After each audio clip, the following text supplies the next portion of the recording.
अब हम लोग जो है आगे चलेंगे, क्योंकि इसके पहले जो पढ़ाया गया था, आइए हम लोग देख लेते हैं कि अर्थशास्त्र के अब हम प्रकार के बारे में उसके जो डिफ्रेंशिएट रहे हैं, तो अर्थशास्त्र के प्रकार एक परिचय के बारे में देखेंगे। तो शुरू करते हैं हम लोग। लेकिन जो है अब चूंकि कल वाली जो क्लास थी वो आपने देखी होगी, उसके आगे हम आप नेक्स्ट क्लास में चलेंगे। तो जो है कल हमने पढ़ाया था प्राथमिक, द्वितीयक, तृतीयक, चतुर्थक और पंच, जो 5 जो है सेक्टर बांटे गए हैं। वैसे तो मुख्य 3 ही है, प्राथमिक, द्वितीयक, तृतीयक, पर चतुर्थ और पंच जो है हमने आपको नया बताया है, उसके आगे जो है आपको देखना रहेगा। तो इस प्रकार से जो है अर्थशास्त्र के प्रकार पे हम लोग चलेंगे। तो अर्थशास्त्र के इकोनॉमिक्स के जो है प्रकार एक परिचय है ना, इस पे चलेंगे। तो आर्थिक विश्लेषक को 2 प्रमुख दृष्टिकोण, आर्थिक विश्लेषण को 2 प्रमुख दृष्टिकोणों में बांटा जाता है। ठीक है, कौन कौन सा? एक तो है सकारात्मक अर्थशास्त्र, पॉजिटिव इकोनॉमिक्स। यह क्या है? व्हाट इज पर केंद्रित है, मतलब यह क्या है, इस पर केंद्रित है, पॉजिटिव। ठीक है, फिर आदर्श अर्थशास्त्र क्या होता है? आदर्श अर्थशास्त्र यह है क्या होना चाहिए, तो व्हाट ऑट टू बी, मतलब ये क्यों होना चाहिए, क्यों होना चाहिए पर केंद्रित रहता है। ठीक है, दोनों का संयुक्त अध्ययन आर्थिक नीतियों के निर्माण और मूल्यांकन के लिए, फॉर्मुलेशन और इवोल्यूशन के लिए आवश्यक है। ठीक है, तो अर्थशास्त्र के किस प्रकार से प्रकार रहे हैं? एक तो है क्या, एक है क्यों। एक है क्या, एक है क्यों। ये अर्थशास्त्र के 2 प्रमुख प्रकार रहे हैं, क्या और क्यों पर ये पूरी प्रक्रिया जो है काम करती रही। ठीक है, इसके बाद हम लोग समझेंगे कि अर्थशास्त्र के जितने भी डिफरेंशिएशन रहे, जितने प्रकार के डिफरेंशिएट हुए हैं अर्थशास्त्र, उसके बारे में हम लोग थोड़ा सा जानकारी लेंगे। ठीक है, उसके बाद हम लोग समझेंगे मुख्य आधार क्या रहे हैं इसके, और किस तरीके से पूरी प्रक्रिया जो है ये काम करती रही है। तो समझना यह है कि अगर अर्थशास्त्र यह वास्तविक डेटा और रियल डाटा में क्या अंतर है, इसके बारे में समझेंगे। तो सकारात्मक अर्थशास्त्र, पॉजिटिव इकोनॉमिक्स, यह वास्तविक डेटा, तथ्यों और संख्याओं पर आधारित होता है। यह आर्थिक घटनाओं, कारण और प्रभाव, केज एंड इफेक्ट का विश्लेषण करता है। इसके परिणाम पूरी तरह से सत्यापित किए जा सकते हैं। ठीक है, किसके परिणाम? इसी के। तो इसके परिणाम पूरी तरीके से क्या होते हैं? सत्यापित किए जा सकते हैं। अब इसको समझना है कि अगर पूरे परिणाम सत्यापित किए जा सकते हैं, तो इसके परिणाम पूरी तरह सत्यापित किए जाने क्या उपाय है? या सुरक्षित और संदेह। क्या? सुरक्षित और संदेह। आइए समझते हैं।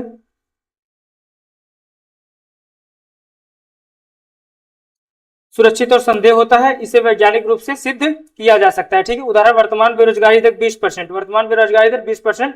हम आपको अभी इसके पहले करंट अफेयर्स की क्लास में हम आपको ये बता चुके हैं। आपको रेगुलर सुबह 6 बजे मेरी करंट अफेयर्स की क्लास पर डे सुबह 6 बजे आती है, पर डे सुबह 6 बजे। आप उसको जरूर देखा करिएगा। लेकिन और दूसरी बात है कि आप एक दिन देखिए, हमारी जो करंट अफेयर्स क्लास होती है, उस तरह की क्लास पूरे सोशल मीडिया या पूरे किसी भी तरीके के प्लेटफॉर्म पे, किसी भी ऐप पे इस तरह का आपको करंट अफेयर्स कहीं नहीं मिलेगा। इस बात को आप एक बार देख लीजिएगा फिर बताइएगा, आप एक बार देखिएगा फिर बताइएगा। ठीक है, तो उदाहरण वर्तमान बेरोजगारी जो है 20%। कितना है? 20%। इस प्रकार से जो है होता है। ठीक है, बेरोजगारी दर का तो हालत ये है कि इस समय बेरोजगारी दर हिंदुस्तान का टॉप क्लास पे है, कहीं कोई दिक्कत नहीं। अगर हम लोग किसी चीज पे विजय पाए हैं तो वो किस क्षेत्र में पाए हैं? वो हम लोग बेरोजगारी दर पे विजय पाए हैं। किस पे पाए हैं? बेरोजगारी दर पे। हिंदुस्तान का हालत वैसे बहुत खराब है, रियलिटी ये बहुत ज्यादा गड़बड़ चल रहा है इस मामला। ठीक है, तो इस पे जो है आप लोगों को थोड़ा सा ध्यान देने की जरूरत है कि यह वास्तविक डेटा और सकारात्मक अर्थशास्त्र किस प्रकार से काम करता है।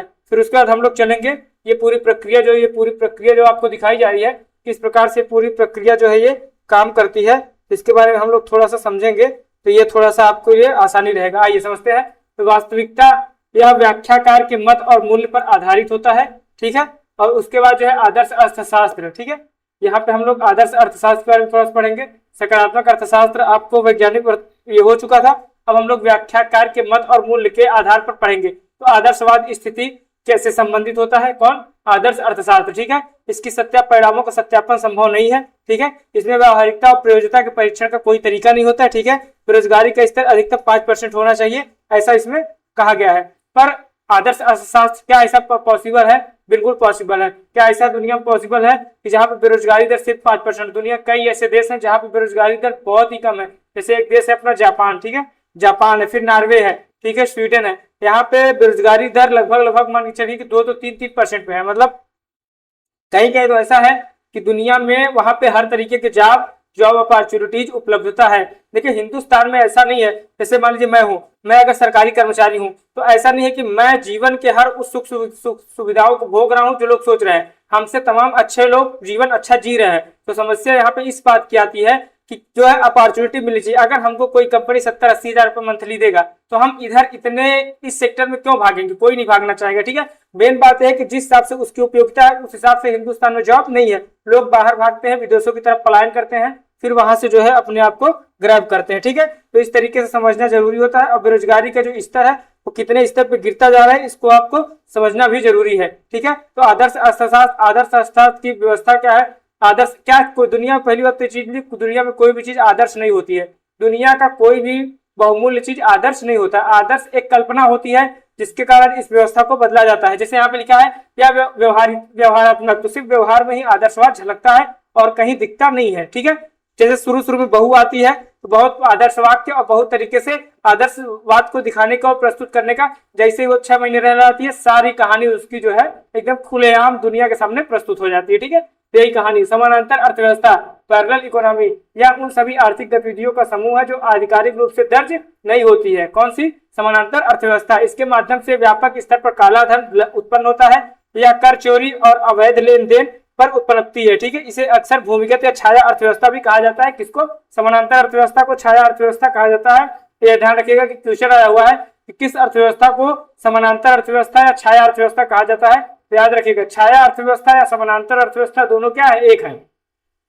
देखिए छाया कब बनती है? जब इसके ऊपर कोई एक चीज आ जाए, मतलब समानांतर है, ये दोनों क्या है? एक दूसरे के समानांतर है। तो एक दूसरे के जब समानांतर है तो ये इसके क्या है? छाया है, सेम चीज है, सेम चीज है कि नहीं है? तो यही क्या होता है? समानांतर अर्थव्यवस्था को ही छाया अर्थव्यवस्था का दिमाग लगाएंगे तो समझ में आ जाएगा। और लिखा है इस प्रकार से किसी अर्थव्यवस्था को समानांतर अर्थव्यवस्था का प्रभाव क्या रहा है, तो समानांतर अर्थव्यवस्था राष्ट्रीय विकास में एक बड़ी बाधा है। क्या है? राष्ट्रीय विकास में एक बड़ी बाधा कौन है? समानांतर अर्थव्यवस्था। क्यों है? क्या सरकार द्वारा बनाई गई आर्थिक नीतियों को अप्रभावी बना देता है, ठीक है।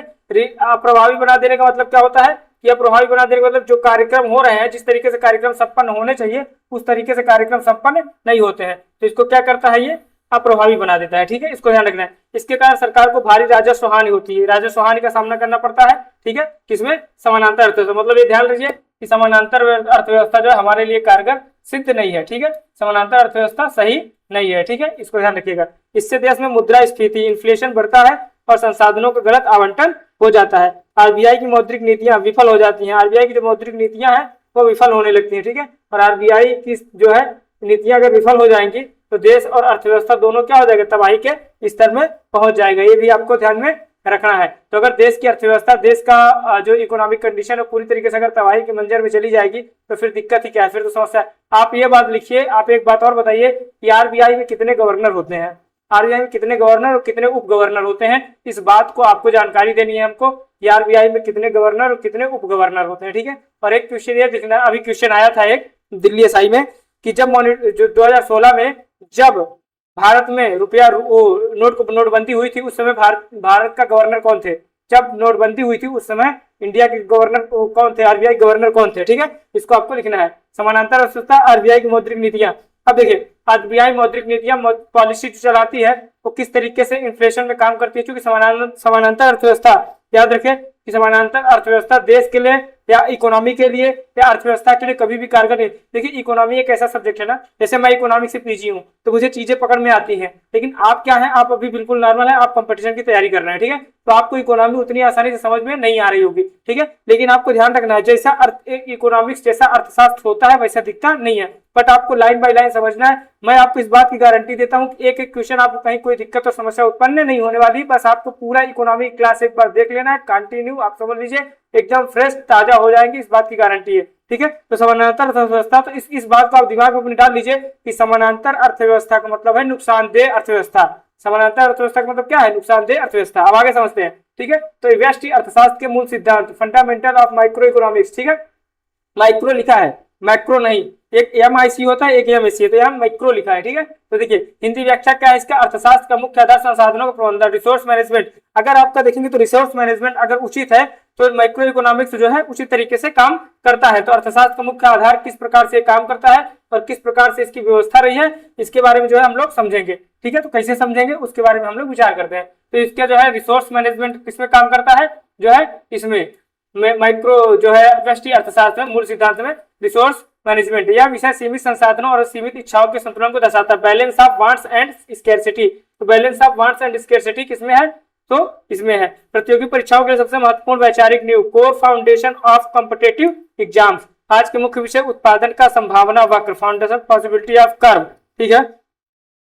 उपयोगिता एवं इसके प्रकार, घटती सीमांत उपयोगिता, मांग की अवधारणा, ये सब क्या है, इसकी व्यष्टि अर्थशास्त्र क्या है, मूल सिद्धांत है व्यष्टि अर्थशास्त्र। इसका कोई ऐसे कॉम्पिटिटिव एग्जाम के दृष्टिकोण से ऐसा कुछ विशेष नहीं, बस आपको इसको देख लेना है, एक बार समझ लेना है, बाकी कोई कहीं दिक्कत की समस्या आने वाली नहीं है, ठीक है। इसको आपको ध्यान में रखना है, बस यही आपको आपके काम की चीज है, ठीक है। अब इस बात को समझते चलेंगे कि अगर कोई भी इकोनॉमिक्स, कोई भी अर्थशास्त्र किसी भी व्यष्टि हो चाहे किसी भी तरीके का हो, अगर उसका फंडामेंटल पूरे तरीके से आप जकड़े रहेंगे तो कहीं कोई दिक्कत नहीं होने वाली है, ठीक है। आइए, अर्थव्यवस्था की केंद्रीय समस्या, सेंट्रल प्रॉब्लम ऑफ इकोनॉमी। केंद्रीय अर्थव्यवस्था की मुख्य समस्या संसाधनों की सीमितता है, ठीक है। अगर आपके पास संसाधन कम है, अगर आपके पास संसाधन की जरूरतें कम है, अगर आपके पास जो है अर्थव्यवस्था, देखिए केंद्रीय अर्थव्यवस्था, जब अगर आपके पास संसाधन ही नहीं होंगे, इधर देखिए केंद्रीय अर्थव्यवस्था में क्या दिक्कत है कि जब आपके पास सीमित संसाधन होंगे तो आपका इस तरीके से अर्थव्यवस्था को केंद्रीय समस्या के रूप में दर्शाएंगे। अगर आपके पास कोयला है 50 टन का और आप जो है सोच रहे हैं कि आप पूरे दुनिया को आप जो है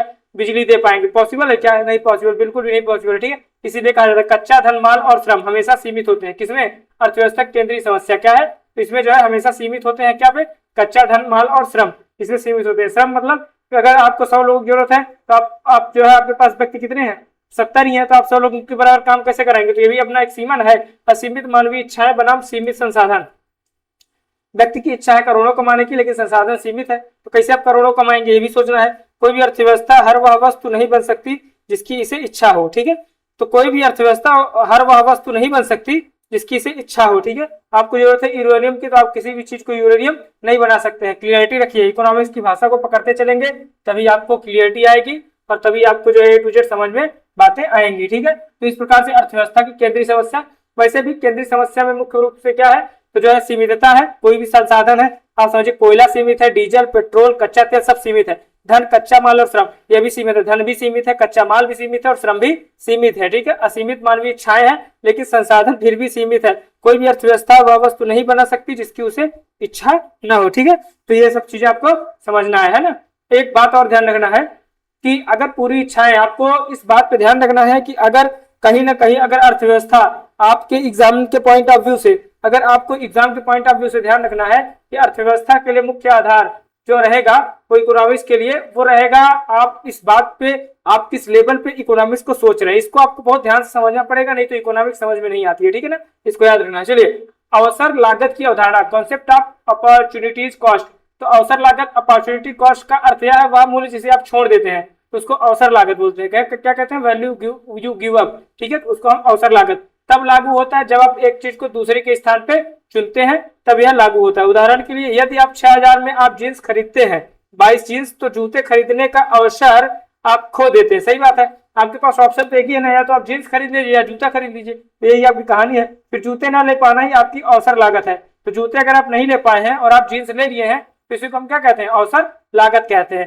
एक एक बात को एक एक पॉइंट ऑफ व्यू से ध्यान रखना है। पूरा चित्र और मैप के द्वारा हम पूरे A to Z आपको समझाने की कोशिश कर रहे हैं। उत्पादन संभावना वक्र, प्रोडक्शन पॉसिबिलिटी कर्व, ठीक है, PPC, ठीक है। तो PPC क्या होता है? यह एक ग्राफ है जो अधिकतम उत्पादन संभावना को दर्शाता है। देखिए, ये अधिकतम उत्पादन संभावना है, जो ये है ना सीधा ऊपर चला जाए कर्व, तो इसको हम बोलते हैं अधिकतम उत्पादन संभावना। यह दिखाता है कि जब सभी संसाधनों कुशलतापूर्वक उपयोग किया जाता है तो वस्तु या सेवाओं के विभिन्न संयोजन कैसे उत्पन्न करते हैं। यह ग्राफ नकारात्मक ढलान और अवतल आकार को दिखाता है। तो ढलान क्या है इसका? देखिए, ढलान नीचे को जा रहा है, इसका मतलब है नकारात्मक। ढलान किधर जा रहा है बताइए? इधर जा रहा है, तो इसका मतलब है नकारात्मक ढलान को दिखा रहा है, ठीक है। ये ढलान किधर दिखा रहा है? नकारात्मक ढलान को। क्या दिखाता है? जब सभी संसाधनों कुशलतापूर्वक उपयोग किया जाता है, दो वस्तुओं सेवाओं के विभिन्न संयोजन कैसे उत्पन्न होते हैं। यह ग्राफ नकारात्मक ढलान और अवतल आकार को दिखाता है, जैसा कि हम आपको बगल में दिखा रहे हैं। टीम बी है और ये टीम ए है, इसलिए टीम बी ने ढलान कर दिया, मतलब कि जो है काम नकारात्मक हो गया, या इसका जो है पॉसिबिलिटी उत्पादन क्षमता की निगेटिव हो गई। पीपीसी पर विभिन्न बिंदु फिर समझते हैं। पीपीसी पर विभिन्न बिंदु, पॉइंट ऑन पीपीसी ग्राफ। वक्र पर बिंदु, पॉइंट्स ऑन द कर्व, संसाधनों का पूर्ण उपयोग। वक्र के नीचे अंदर संसाधनों का अपर्याप्त उपयोग। वक्र के ऊपर बाहर अपर्याप्त सीमित संसाधनों का कारण। क्वेश्चन आपसे क्या पूछता है? ये वक्र बनाएगा, ये आपके पास वक्र बनाएगा और इस तरीके से जो है ये पूरा दर्शाएगा कि कैसे कैसे। देखिए, अब आप समझिए, यहाँ पे एक लाइन देखिए, यहाँ से ये वक्र गया है, तो वक्र पर बिंदु संसाधनों को पूर्ण उपयोग, यहाँ पे पूर्ण उपयोग हुआ, ठीक है।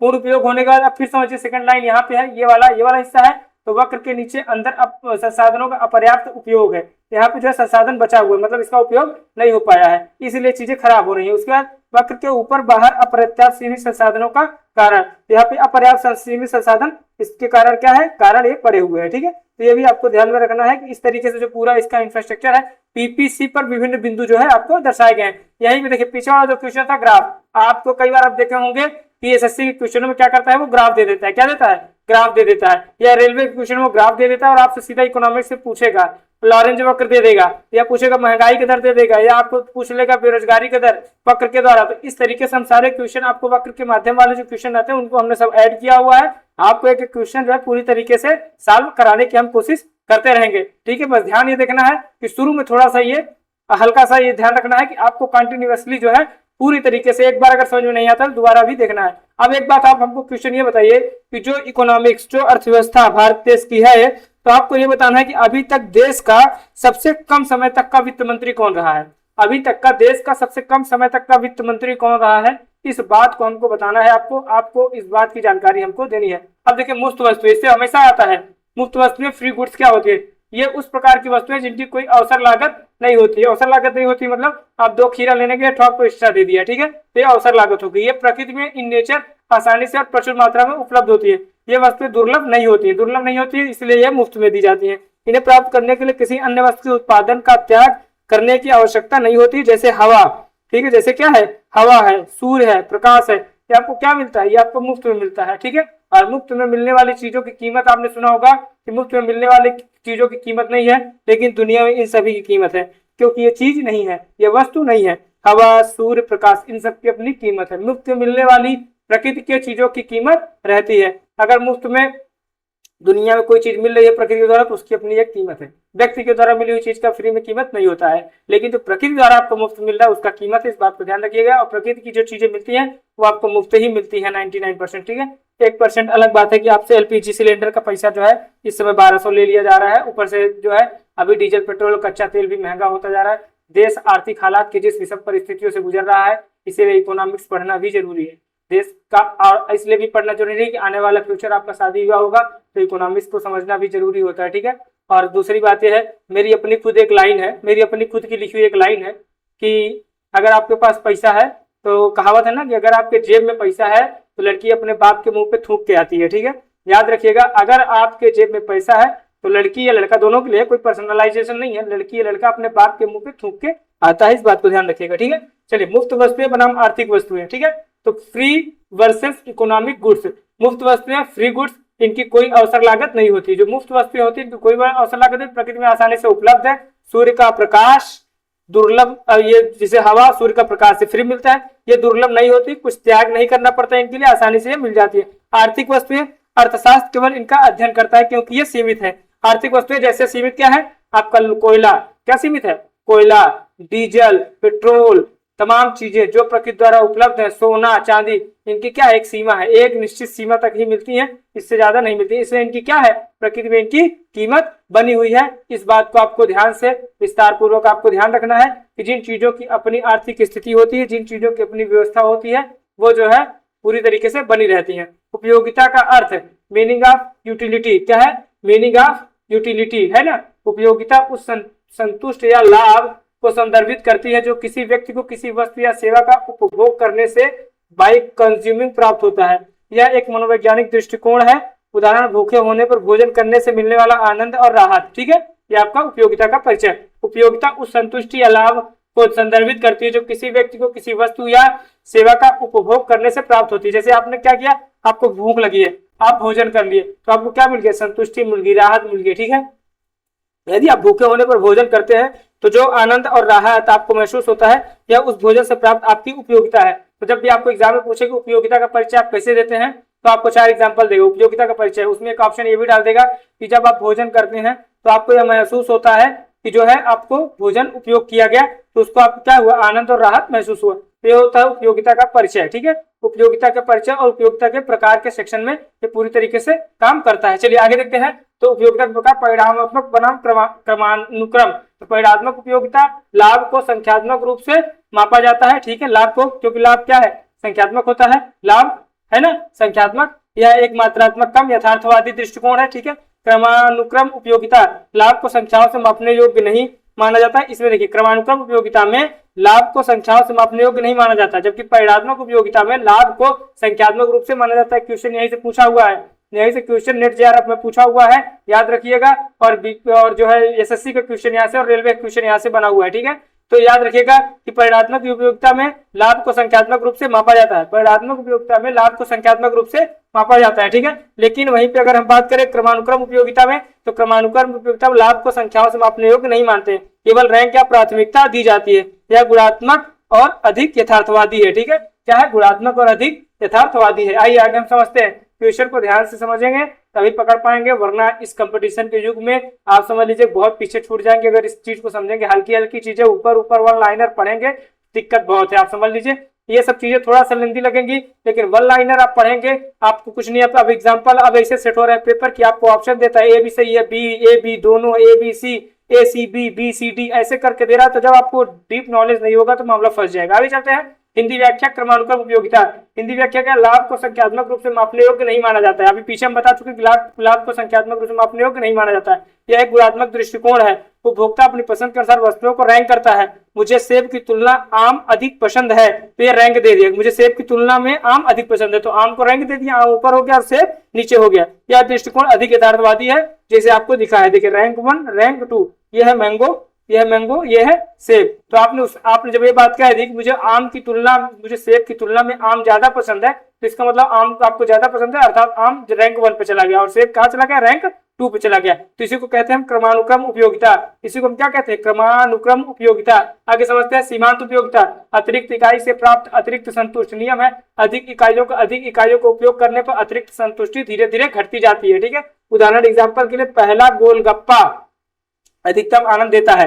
जैसे आप देखिए घटती सीमांत उपयोगिता का नियम, तो पहला जो घटती सीमांत उपयोगिता है, पहला गोलगप्पा जब खाएंगे क्या आनंद आएगा। जब आप 10 रुपए गोलगप्पा खाने लेते हैं तो पहला जो गोलगप्पा लेते हैं आप, तो उसका जो है अधिक आनंद आता है। फिर दूसरे गोलगप्पे में आनंद कम हो जाता है, मानते हुए कि अन्य सभी कारक परिवर्तित रहे, ठीक है, अपरिवर्तित रहे, क्योंकि आपको ये मालूम चल जाता है कि सब में गोलगप्पा का क्या है, सेम है। फिर देखिए 100% मजा लिया आपने, ठीक है, 100% मजा लिया, फिर आपने 70% मजा कर दिया, ठीक है।